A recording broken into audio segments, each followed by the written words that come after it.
Το νησί της Λέσβου, ευλογημένο με εύφορα εδάφη και εμπορική δραστηριότητα ακμάζουσα, χάριζε στους κατοίκους του ζωή προνομιούχα με αρχοντόσπιτα κοσμημένα, με βενετσιάνικες και πολίτικες πολυτέλειες. Όμως, αυτός ο πλούτος το κατέστησε δελεαστικό στόχο για τις ορδές των Σαρακινών πειρατών. Όπως συνέβαινε και σε άλλα παράλια της Ανατολής, οι θαλάσσιοι επιδρομείς εκμεταλλεύονταν τα απάνεμα λιμανάκια και τους απόκρημνους όρμους του νησιού ως βάσεις και σημεία ανεφοδιασμού, κάνοντας τις επιθέσεις τους συχνές και καλοσχεδιασμένες. Την ίδια ώρα, η Βυζαντινή Αυτοκρατορία, αποδυναμωμένη από πολυμέτωπους πολέμους, αδυνατούσε να προστατέψει επαρκώς τις νησιωτικές περιοχές από την καταστροφική μανία των πειρατών, οι οποίοι ήδη από τον 8ο αιώνα έσπερναν τον όλεθρο ανενόχλητοι, λεηλατώντας, καίγοντας και σπέρνοντας το θάνατο.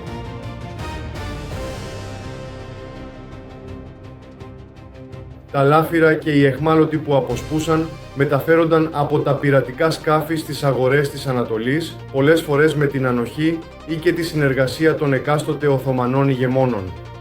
Στο πλαίσιο αυτής της σκοτεινής εποχής, η μνήμη διασώζει ένα συγκλονιστικό γεγονός που σημάδεψε το μοναστήρι του Μανταμάδου. Εκείνη την περίοδο, κατά την οποία οι πειρατές δρούσαν ανεξέλεγκτοι, η μονή ήταν κατοικημένη από 18 μοναχούς. Φοβούμενοι επιδρομές, οι αδελφοί είχαν υψώσει τείχη και οχυρώσεις για να προστατευτούν, αλλά η αντοχή των λίθων δεν μπορούσε να αντιπαλέψει την επιμονή των εχθρών.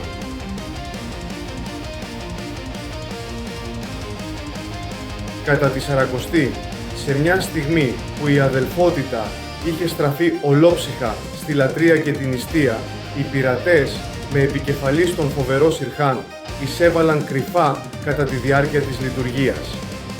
Οι μοναχοί, παγιδευμένοι, σφαγιάστηκαν χωρίς έλεος.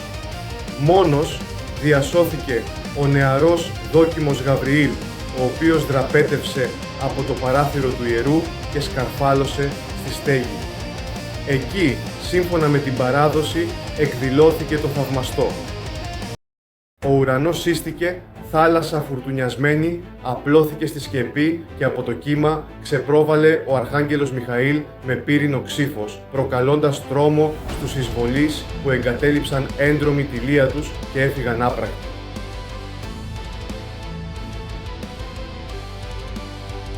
Ο Γαβριήλ, όταν συνήλθε, ευχαρίστησε με δάκρυα τον Αρχάγγελο για τη σωτηρία του. Κατέβηκε στο ναό και με δέος συνέλεξε το αίμα των σφαγμένων αδελφών του. Το ανακάτεψε με λευκόχωμα και προσευχόμενος αδιάκοπα έπλασε την εικόνα του ταξιάρχη όπως τον είχε δει. Το πρόσωπο, οι πτέρυγες και ο λαιμός φανερώνουν την απεικόνηση που του αποκαλύφθηκε στο θαύμα. Καθώς ο πυλός λιγόστευε και κρύωνε, έπλασε ένα απλό δυσανάλογο σώμα, δίνοντας μορφή σε μια εικόνα μοναδική, όχι μόνο στη Λέσβο, αλλά σε ολόκληρη την Ορθοδοξία.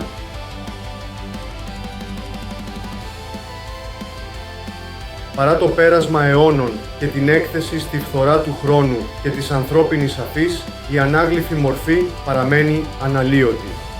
Οι πιστοί διαχρονικά νιώθουν ζωντανή την παρουσία του Αρχαγγέλου, σπέβδοντας να αγγίξουν ή να σκουπίσουν δάκρυα και υδρότα που λέγεται αναβλύζουν από το πρόσωπό του. Μεταλλικά υποδήματα προσφέρονται τακτικά στη χάρη του, καθώς, σύμφωνα με την παράδοση, διατρέχει το νησί νύχτα με τα φτερωτά του πόδια, θύροντας τα πέδιλά του.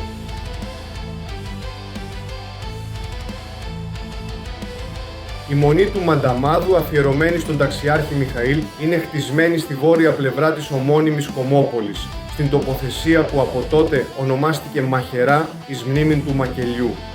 Αν και η ίδρυσή της χάνεται στο βάθος των αιώνων, οι πρώτες γραπτές μαρτυρίες ανάγονται στον 17ο αιώνα, συγκεκριμένα στο 1661. Το παλιό καθολικό αντικαταστάθηκε το 1879 από τρίκλητη βασιλική, ενώ ολόκληρο το συγκρότημα διατηρεί όψη φρουρίου με πύργους και επιβλητικό κοδωνοστάσιο να το περιβάλλουν.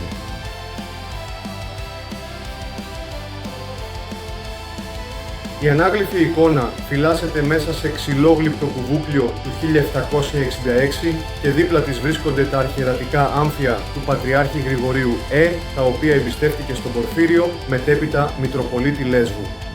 Η Μονή εορτάζει πανηγυρικά στις 8 Νοεμβρίου, ημέρα των Αρχαγγέλων, αλλά και την Κυριακή των Μυροφόρων, επέτειο των εγγενείων του ναού. Χιλιάδες προσκυνητές σειραίουν κάθε χρόνο, ενώ διατηρείται ζωντανό το αρχαίγωνο έθιμο της προσφοράς Σταύρου από μηνάρι ευλάβειας και παράδοσης αιώνων.